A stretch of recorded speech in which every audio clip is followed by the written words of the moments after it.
comfortable, but it's our first one, so let's just wing it. It's supposed to suck in the beginning, you know? Yeah, well, that's like pancakes, right? The first Yeah, ones are going pancakes. to be lumpy. Yeah, and ugly. First ones are always lumpy, and then the next time it's way better. Hmm. Okay, so maybe we'll just chat because I don't really know you very well at all. Like Yeah. I've seen some of your videos on TikTok, Oh and yeah, you other than did. that, I don't know you at all. So maybe tell me about your background a little bit and where you come from. Oh, you live in East Java, right? Can I mention where you live? Is it okay? Sure, yeah, I live in Batu. I'm very open about that. Okay. I'm from Malang, actually. So Cool. my mom is from there. We moved a lot when I was little, but we settled down and just basically I spent most of my time there in Malang.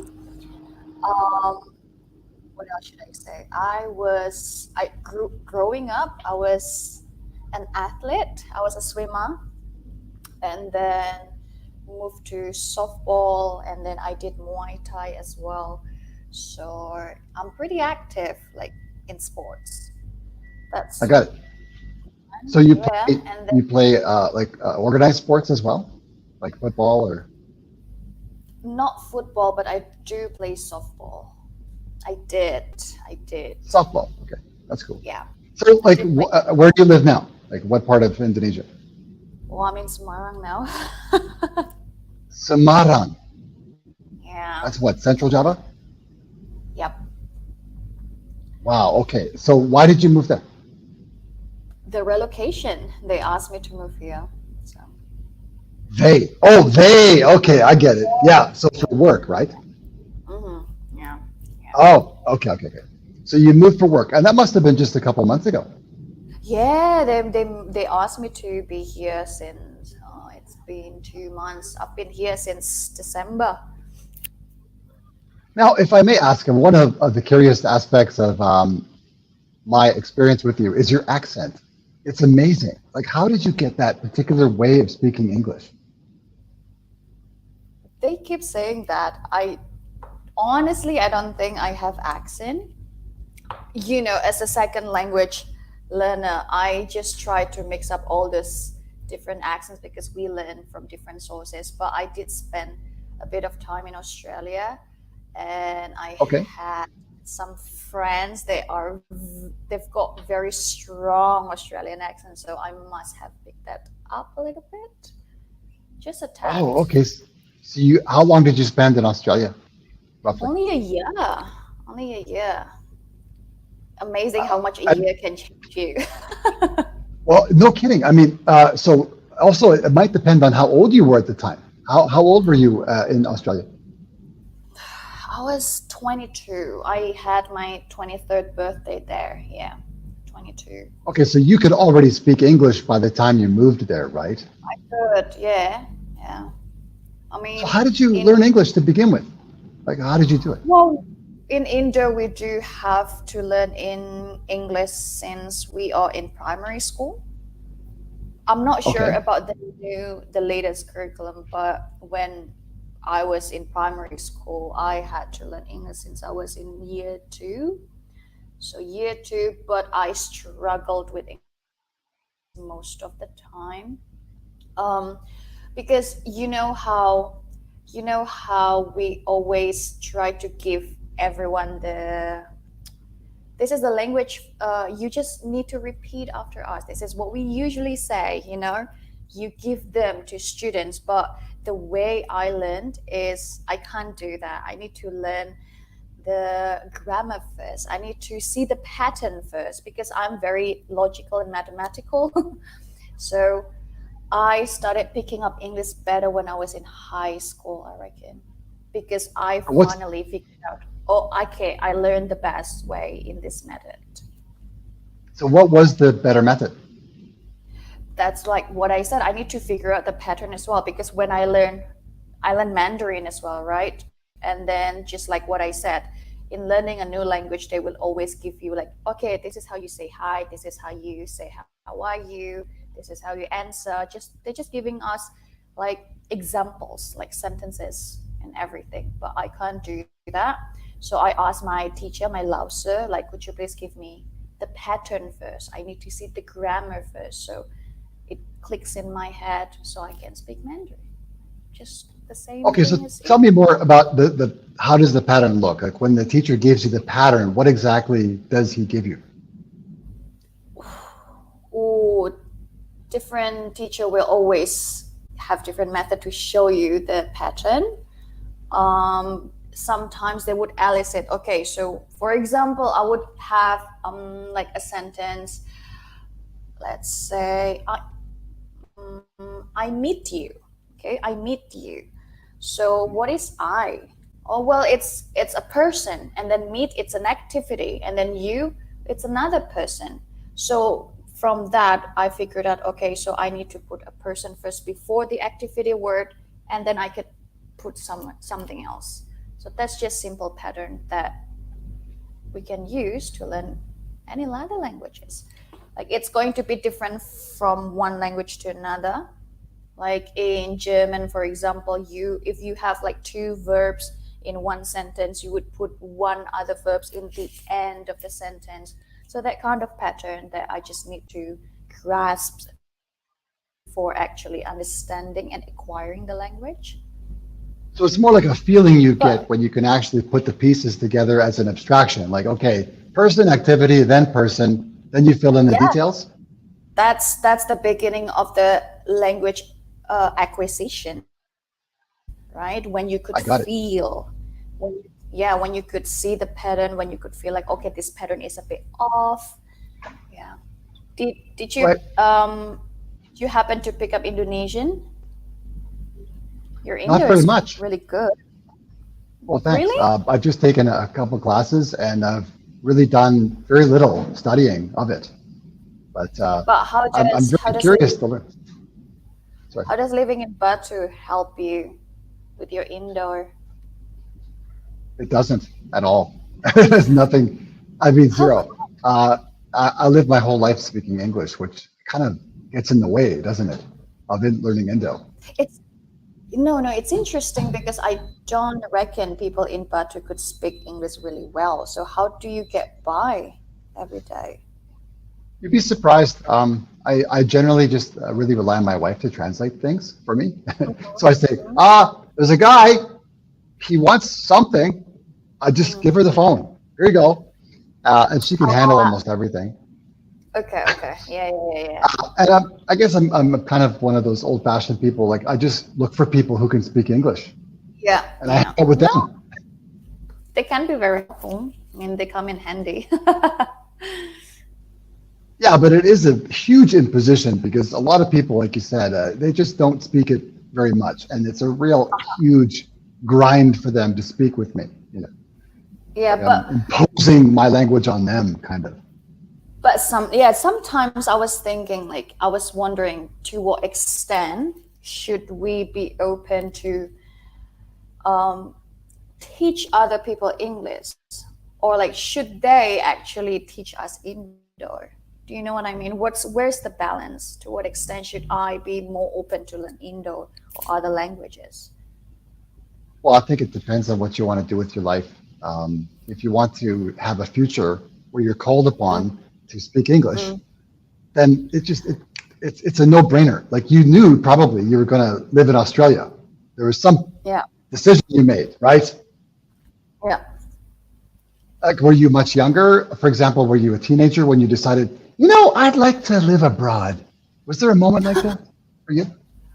Yeah, definitely. Because I just how do I explain this? In indoor, when you're in high school, you have to pick a major. Are you going to choose social studies, science, or language? So I took an acceleration class. So instead of having my high school for 3 years, I had my high school for only 2 years. So whether I like it or not, I had to be in science class. But I knew I could do it. I love science, but the thing is, my potential is somewhere else. So I could never feel like I belong there. But with languages, I could feel like I fit in. So Hmm. at a very young age. I graduated from high school at the age of 16, and I was like, well, I'm very comfortable with English, so might as well like have languages as my major, and maybe languages can take me somewhere else, like because I really don't feel like I fit in the society, like social constructivism, like you have to be a doctor, you have to do this and that, and I'm just like, I just want to live my life, and maybe somewhere out there there'll be more open community or society that's more open to different kind of livings, you know. I got it. Yeah, the big motive was a feeling of freedom, wasn't it? Yeah, exactly, thank you, you summarized it really well. Yeah, freedom. Yeah, I get it. Yeah, I mean, I've interviewed a number of Indonesian people, and that is a very common theme with those that want to develop English. Like, you don't have to convince them to learn English. Yeah. They're already on that track. They're already practicing. They're Uh-huh. self motivated, and I'm telling you right now, this desire for freedom is very powerful, isn't it? Yeah, because you know, when you learn it, when you speak a language, it's bounded with a certain culture. So with Indo, okay, I'm not saying Indo is bad, but I love Indonesia and I love the language. It's very beautiful. But because of when you learn a language, you also learn a culture. So it's very integrated. And then when you speak the language subconsciously, you are doing what they're doing to fit in with the culture. So I could never feel as free and as outspoken as I am now if I speak in indoor.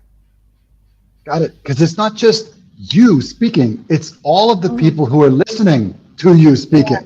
yeah, yeah. That has a Mhm. huge impact on your freedom to be, your freedom to act. So Yeah, I totally get it. If you're around people who grew up in Australia, they speak English, they're going to listen differently, aren't they? They're going to receive yeah. ideas differently. They do, they do. So Yeah. yeah, it's very interesting. It's fascinating how you don't only speak the language, but you also um, send a message across it with the culture as well. Like Yep. what's It's a okay and pattern. what's It's a way of thinking too. You're locked into it, almost like a kind of invisible prison.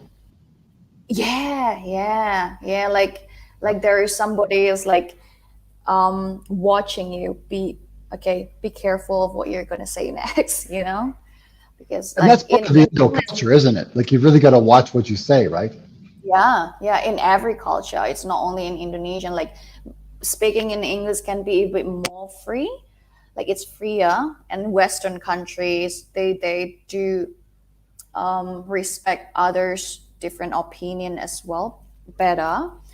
But the thing is, they still have things that are very touchy. Like, for example, I am highly influenced by Australian English, right?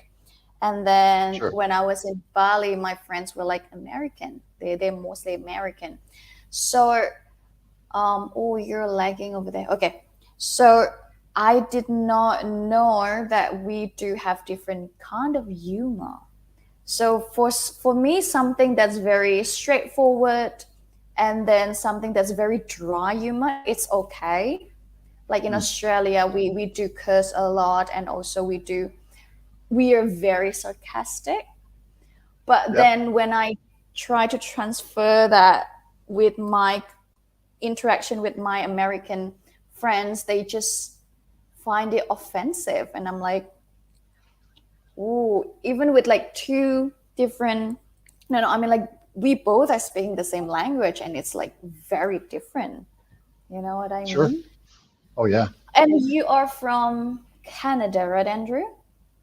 Yep. That's right. Am I correct? Yeah. Okay. I'm not sure how humor is over there. Please let me know if I cross the line. It's hard to say. I mean, you could almost put us in the same box as Americans. Culturally Oh, speaking. okay. Even though you Yeah. guys are in the country of a Commonwealth country? Yeah. I mean, there's influence from the UK and all that, but we're so powerfully influenced by the USA that it's Mm-hmm. inescapable.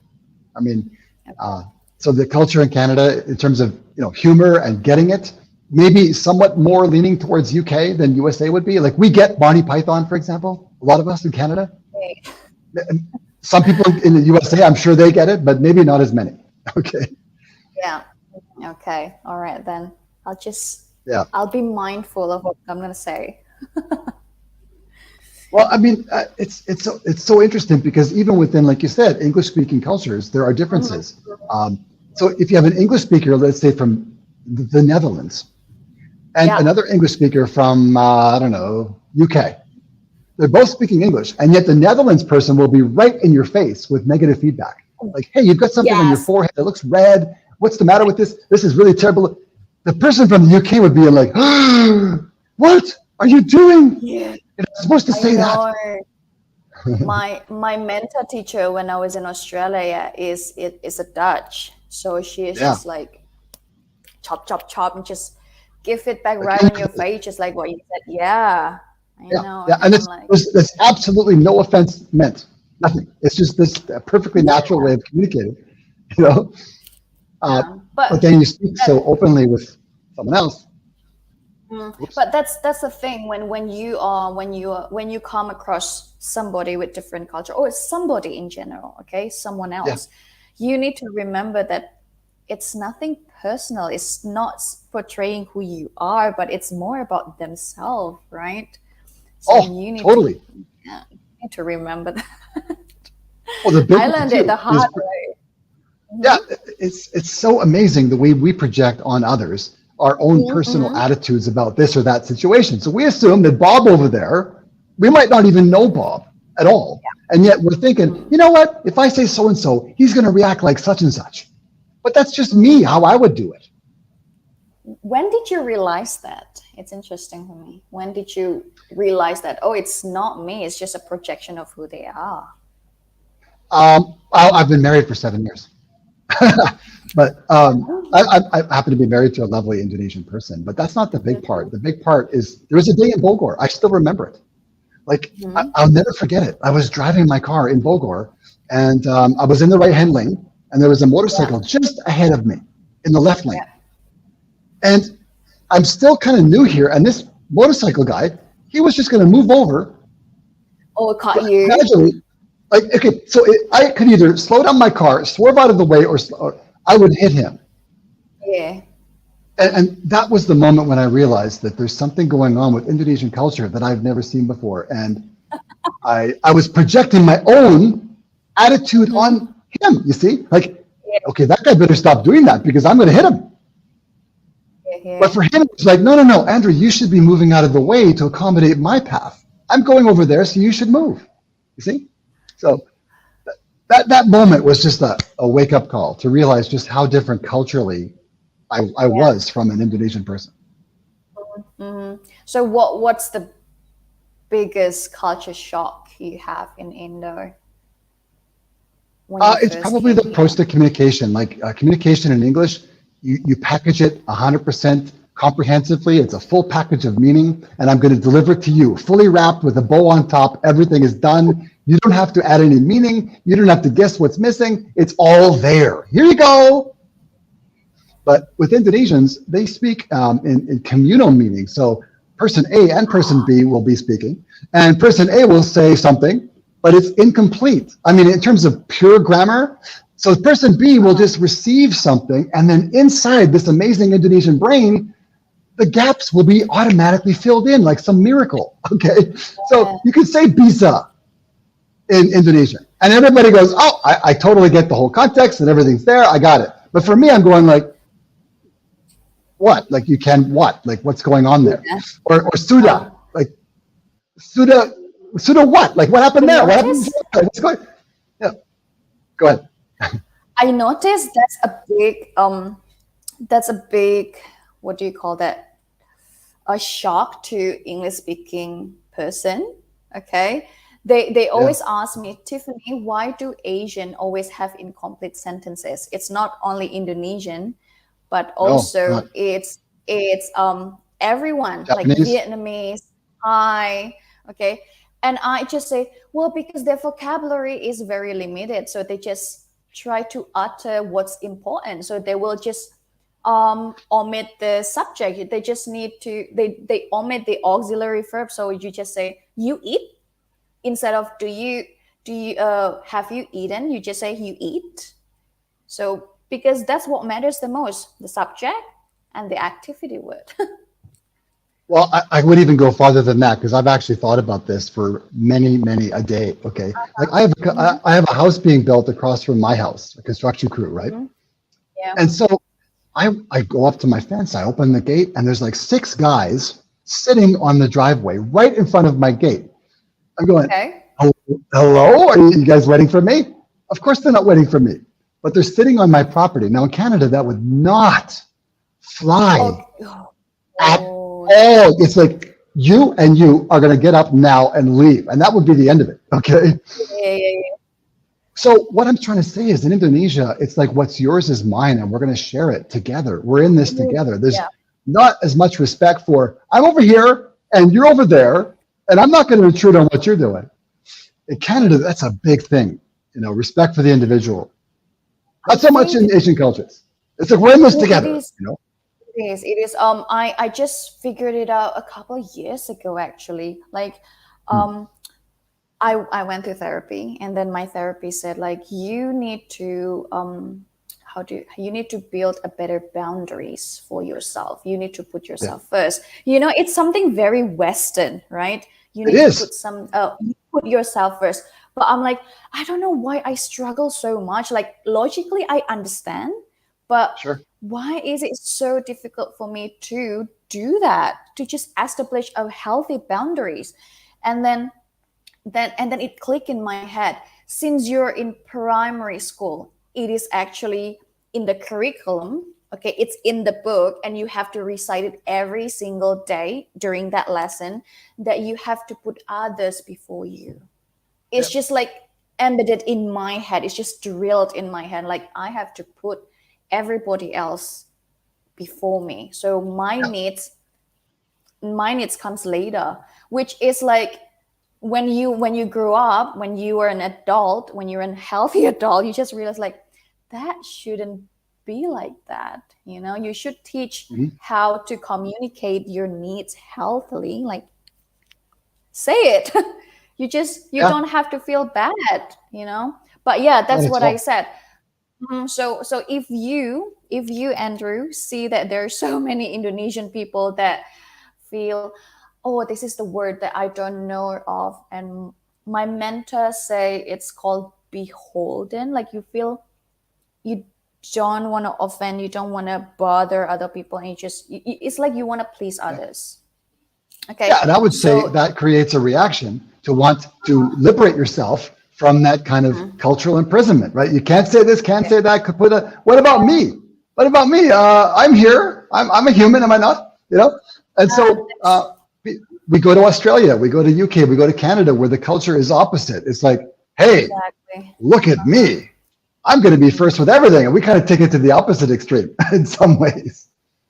That comes back to your point again, to like why people who want to learn English wants the freedom. Well, because Yep. of that. Exactly.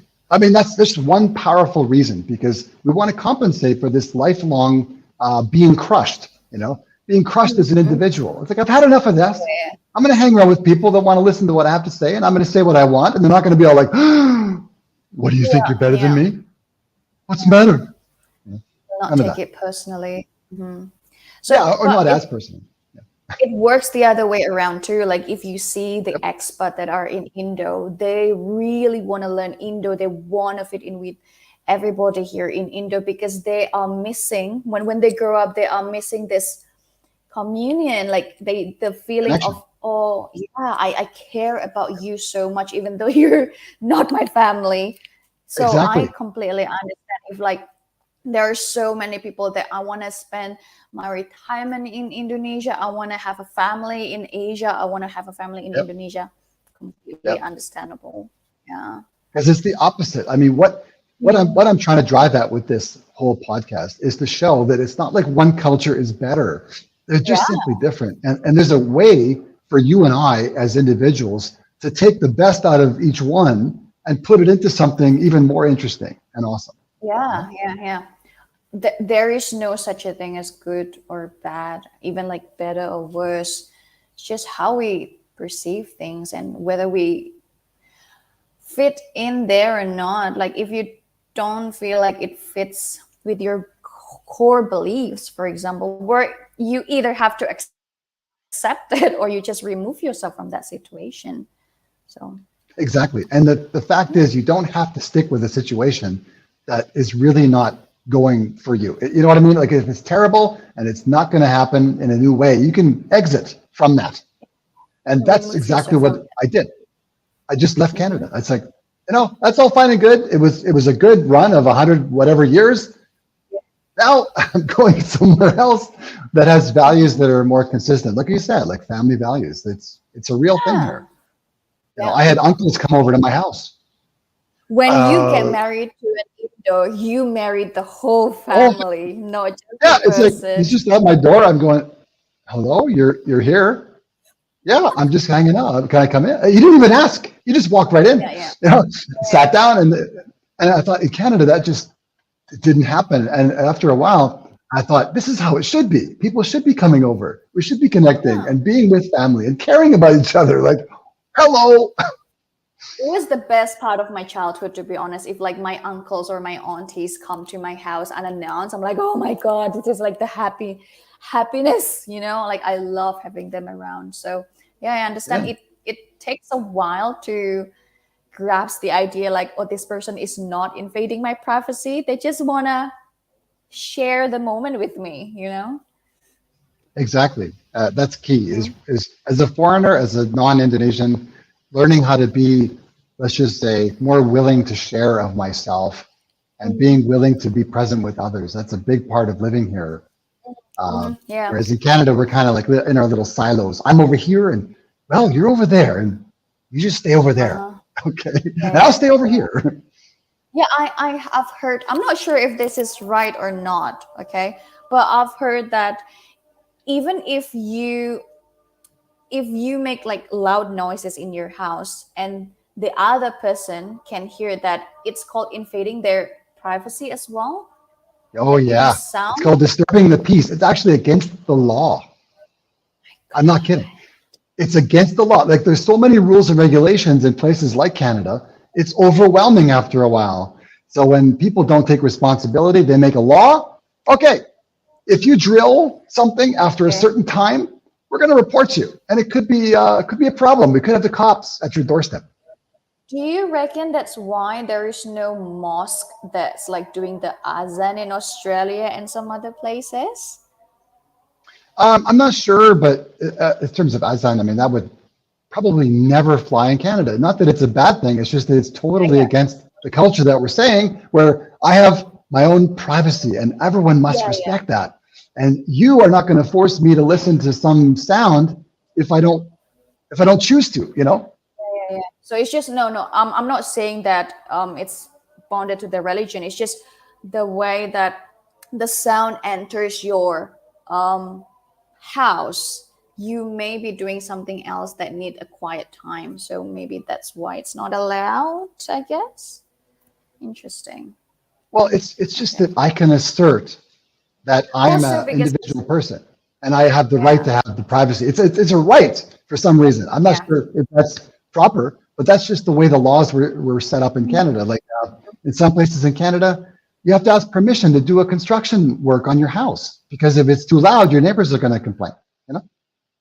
Yeah, But here yeah, it's it's like gonna the bother house them. just gets built. There's like 20 guys show up and they're sawing and hammering all day and they don't Tell care. me It about doesn't that. matter. You know, it's like, Yeah, oh what? I'm not surprised if you're not waking up by your alarm, but their construction. They're Oh yeah, loud. they're loud. Mhm. And that's just part of being in Indonesia that I accept. That's just how it is. But it is an Exactly. adjustment So, for me because my Canadian side will say, "What's the matter with those guys?" I yeah. want quiet. Mhm. Yeah, well, yeah, like I said, you either accept it or you just remove yourself from that situation. Yeah, and don't try to be forcing others to buy into your own whatever philosophy because you're Hmm. going uphill and it's never going to happen. So uh, That's why I chose Indonesia, but I also chose Batu. You see, it's a Oh compromise. yeah, So it is quiet why? and it is cool. And so, yeah, I am very keen to pick just the place where I can have some quiet, even in this country. Oh yeah. When I'm looking for, whenever I'm looking for a new place, I always ask like if there is any construction going on, if I can have my own privacy, if it's quiet, because yeah, well, I'm teaching on. I used to teach online, so I need that silence, and also it's so much better for my headspace. You know, you just Oh, wake up, yeah, with a good big smile on your face when it's still quiet and nice. But there are so many other places in Indo that are very quiet too. But why did you choose Batu in particular? it's cool weather and it's a resort town and it's cheaper. Those are three reasons, I Yeah, guess. But yeah, but it's it's a cheaper than tad. Jakarta. Oh yeah, yeah. But it's a I mean, tad that's where I came far from. from everywhere though. Yeah, it is. Don't you? It's a bit more remote, but we have Malang, which is, of course, you're from there. It's, they have almost everything you'd have in a big city. There's Surabaya, of course, but I don't miss the Yeah. big city in even the slightest, most infinitesimal way. Like I Mhm. don't miss it even in the slightest way. Not at all. Mhm. Did you, when you're in Canada, did you come from a big suburb, like a big city, or did you Medium live in the countryside? size. I mean, it's small Okay. by any standards. There's only 700,000 people living there. So, Yeah. So you're so in Australia you would be like in a suburb. Yeah. Okay. or Canada, yeah. I lived in a suburb of a major Canadian city called Winnipeg. Okay. And it's cool No, it's very there. Cold. it can be in the winter, like -30 would be quite common. Do you reckon Indo is very hot and humid? Yeah, insane, crazy, Have beyond you belief. adjusted it? Have you No, adjusted to it? I tried. I lived in Jakarta for 2 years. I walked outside in the prime time sun for an hour every day for like 6 months, and I still just couldn't adjust my body. It was so overwhelming. No, So, Jakarta is something else. uh, yeah, I couldn't understand it at first. Like, how come I'm the only person walking around? It'd be like 1 o'clock in Jakarta, and there'd be nobody. Oh, After just how insane it is to be outside at that time walking around. yeah. And also, did you walk a lot in Canada? Oh yeah.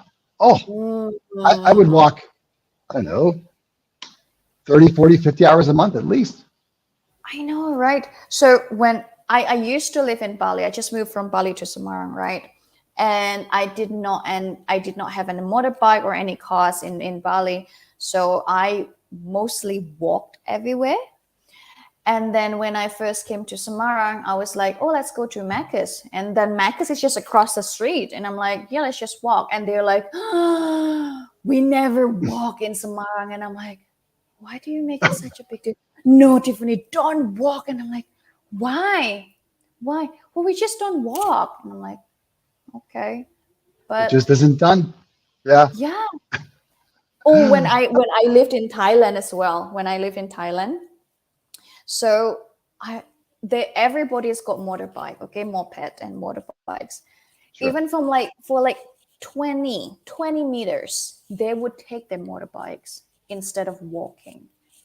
And I'm like, Nice. very, yeah, wow, how? Why? Why? Yeah. Why? I don't get that. I don't know. Makes no sense to me. Is it too And hot then, maybe? Or they want to keep an eye on their motorbike maybe? They don't want to leave it unattended for too long? oh Beats no, me. not really. Oh, you can just well, at least where I lived in Thailand, you could leave your motorbike there for like 3 months and it's still gonna be there. Oh, okay. Nothing is gonna Okay. take it. So it's not Yeah. theft. Some other thing. No, no, it's just different way of living. Well, it's been an awesome first podcast. I want to say thank you so much for sharing your insights with us here, Thank Tiffany. you. You have been a very attentive host as well. It's very nice. So, Are you going to keep this or can I keep going? Because I'm going to have some questions, technical questions. We'll just end the broadcast and then Okay. I'll see Yeah, you. I'll see sure. you guys later. Bye. Okay. Bye.